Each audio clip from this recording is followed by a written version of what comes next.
Marvel vs. Capcom is a renowned franchise which dates back to the Dreamcast. The game features some of your favourite comic book characters such as Iron Man and Wolverine, and your favourite Capcom characters like Zero and Ryu. The real question is 3 truly a magic number, or will this third edition strike out?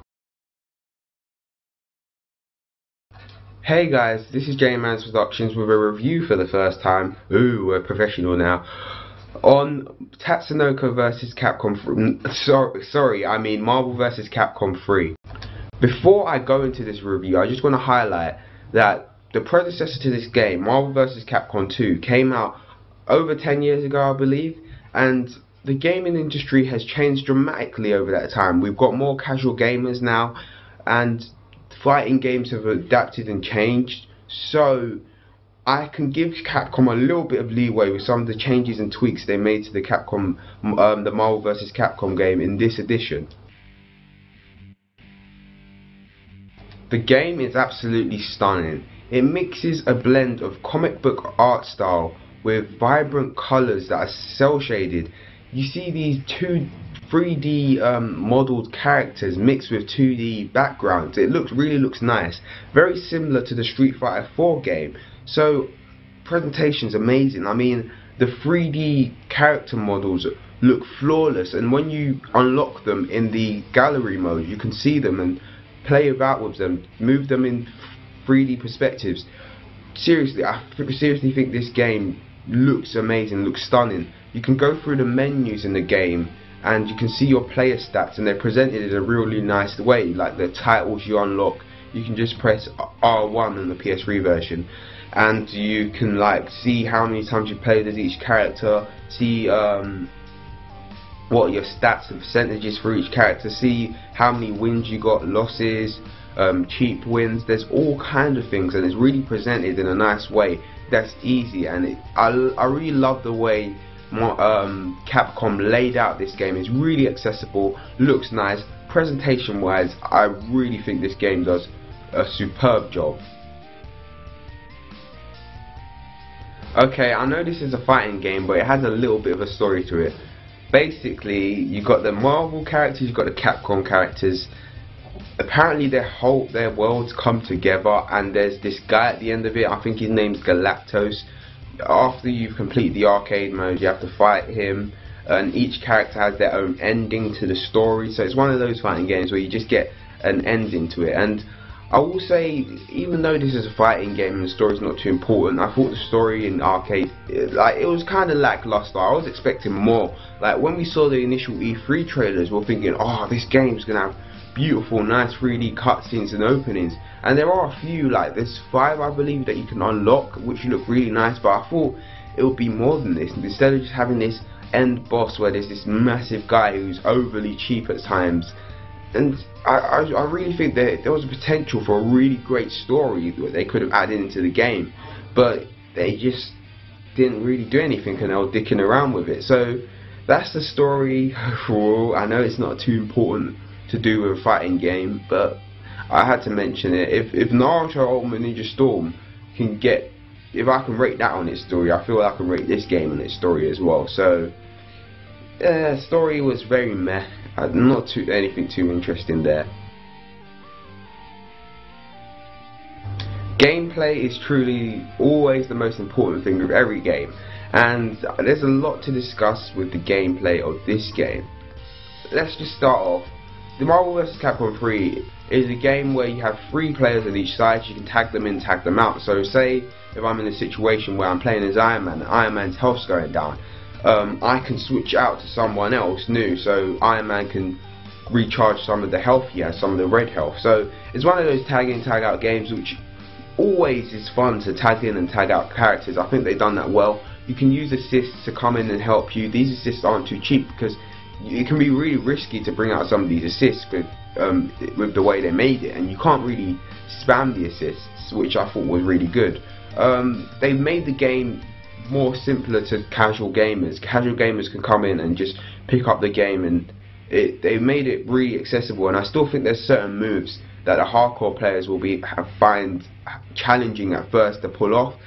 The modes, yeah, mission mode, training mode, arcade mode. I think those are the only modes on the offline mode, and in the offline mode you've got the usual battles as well. There weren't too many modes. Where's the survival mode, time attack? There's nothing like that, which really annoyed me. There's two like playing styles. I'll say you can play it. You can play it on the normal mode and the simple mode. On the normal mode, you need the directional stick pad basically to do some of the special moves. On the simple mode you really don't. You can just spam buttons. The simple mode is for casual gamers, as I said, on people that aren't really as familiar with this franchise.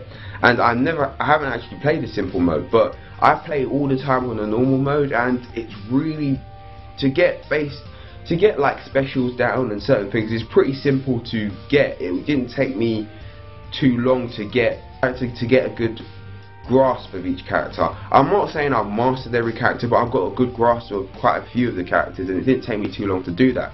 And I'm not the best fighting game player, so I feel to people that are fighting game veterans, they're going to find this game pretty simple. And the hardcore fans of Marvel vs. Capcom, I know they've been very argumentative about this. They're saying that why comes they took out the punch button and the kick button. Some of them really want to know where they, like, when you have a punch and kick button, you really know what type of combos you're going to land, if you get what I mean. But this takes away that. It may be less satisfying for certain people. Also, there's the X factors that you can use, which basically means you press down all of them or 3 of the attack buttons, and you get this super form where you get this like red glowing aura around you. It basically boosts all of the characters' stats and gives players that are losing a chance to come back. And also, if you are a player that's winning, you can use the X factor as well to just pulverize a character if you want to. But I feel this is really something more for the people that are losing, because when you have 3 characters on it, it's a minimal amount of time and it only boosts your stats a little level. When you have 2 characters, it makes your stats to it boosts them to a good amount. It lasts for 15 seconds, but when you're the only player, it lasts for like 20 seconds and your stats are boosted really high. And with characters like Wolverine, this is something that some people should fear, because Wolverine's a really fast character and it boosts your speed stat. So characters like Wolverine and Sentinel can get they can be really hard to deal with when they have the X factor boosted up to its full amount. I can say the gameplay is really addictive. There's a variety of characters, and there's not too many characters seem like clones. You can say Akuma and Ryu are slightly similar. You can say that Wolverine and X-23 are slightly similar, but I think Capcom really put a lot of tweaks into this game, really made it balanced, really made sure that what they had there of the 36 characters, they made them so different and made them have like diversity that it really didn't bother me with what they did with it, to be honest. I thought it was really, overall I say the gameplay is really fun and really addictive. Going on to my final thoughts of the game, I will say that the controversy around this game has mainly been on the character roster and the fact that there's about 36 characters, and in the previous one I believe there was 52 characters. Let me just say this, Marvel and Capcom, they had some rights issues with the game and they couldn't bring back certain characters, and I can sympathise with them on that, but certain characters should not have been left out. What happened to Mega Man? Mega Man is literally the mascot of Capcom. He's their main man. Without Mega Man, what would Capcom be today? How comes he's in the game? Yeah, I know Zero's in the game, but Mega Man and Zero should be in there. What happened to Ken? You can't have Ryu without Ken. I mean, Gambit. Certain characters should not have been left out, I feel. And if certain, I'm pretty annoyed. I think there should have at least been 40 characters, maybe 45 playable characters. I'm not too pissed off with it as much as other people are. There obviously is the controversy that Black vs. Creative brought out a video saying that these characters are actually on the disc, but they're just waiting. Capcom are just waiting to download it on the DLC. So people are saying, oh, the game's incomplete, they just wanted to do a rush cheap job. Well, my whole thing with the DLC, I do think some companies are relying too much on the DLC, but I really do, in certain cases I don't mind it. But in this case, I think there were certain characters that we really should have had in this game.